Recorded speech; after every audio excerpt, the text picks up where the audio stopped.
Meena Harris. Hi, how are you? I'm good, how are you? You have a lot going on right now. I have a lot going on. Just being a boss lady out here. Thank you. What made you want to become an activist? Because you have a lineage of just incredible women in your family. What made you want to do this? It's a lot of work. Growing up in my family, it was sort of just what we did, right? It was an everyday part of our lives, and my grandmother especially taught me, my mom, and my aunt that we all had a responsibility to show up in the world with purpose, right? And to make an impact in any way that we could. So I think it's sort of in my DNA in many ways, and I had these incredible role models, you know, to see my mom doing that work and my aunt. Well, you gotta tell us the work they did. Let's break it down with your mom. So my mom has done a lot of, she's had an amazing, varied career.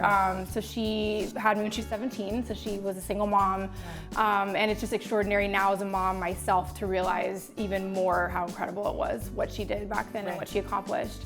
But so she is a civil rights lawyer. She's at the ACLU. She was at the Ford Foundation. She was a senior advisor to Hillary. Most recently was an advisor on the Kamala Harris campaign. So she, you know, from early days, I think I had this incredible model for strong, powerful women who were not only, you know, doing incredible things in the world, but really making an impact. And Kamala, of course, is a public servant, and I saw through both of them and through sort of the guidance of my grandmother, who herself was this extraordinary figure and such an important person for all of us. She was a breast cancer researcher, and so for her it was really about creating community for Black women and women of color around healing and education, right? And her early sort of experience with that was coming to the United States and diving straight into the civil rights movement.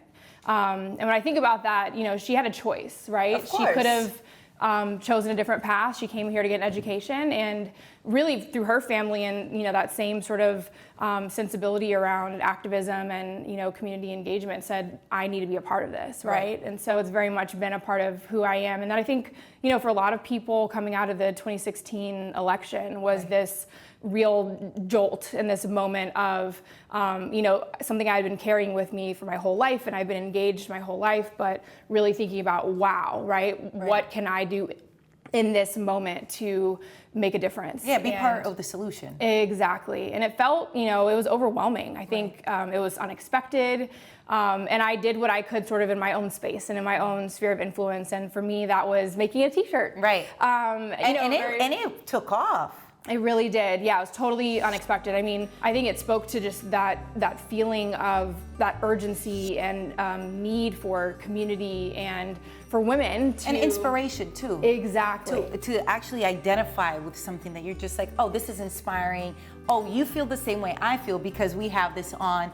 It's almost like a code amongst one another. I support that. Exactly. The inspiration behind it. Because I've heard different theories. Oh, interesting. Yeah, no, there is only one source of inspiration, and it is Maya Angelou. Yeah. Speaking of, you know, Black History Month and celebrating Black history and Black icons, and her poem, Phenomenal Woman, has always been a favorite poem of mine. And a lot of people know Maya Angelou as a poet and author, but she was also an activist, right? A fierce activist. She was good friends with Malcolm X and Martin Luther King, and so in that moment, this, you know, uplifting poem started to feel more like a rallying cry, right? Like, and it was political, it was radical, and so that's what the inspiration, you know, came from, and the real genesis of it was centering Black women and centering the issues of underrepresented communities, right? And using at that point, you know, it was just taking off, but over time, it really has become a powerful platform, a trusted voice where we can really help to spread awareness and, you know, educate the public on issues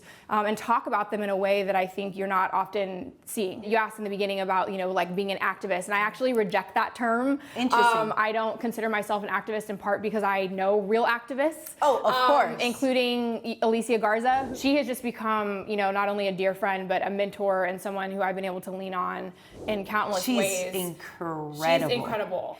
And I think that it's up to folks like, you know, me and her to lift those people up and to say, get up off the couch, right? Just get activated. House, do something. However way do something. It fits in your life. Exactly. Do it. Exactly. I want to shift gears just a little bit because Black History Month is coming up. What does Black History Month mean for you?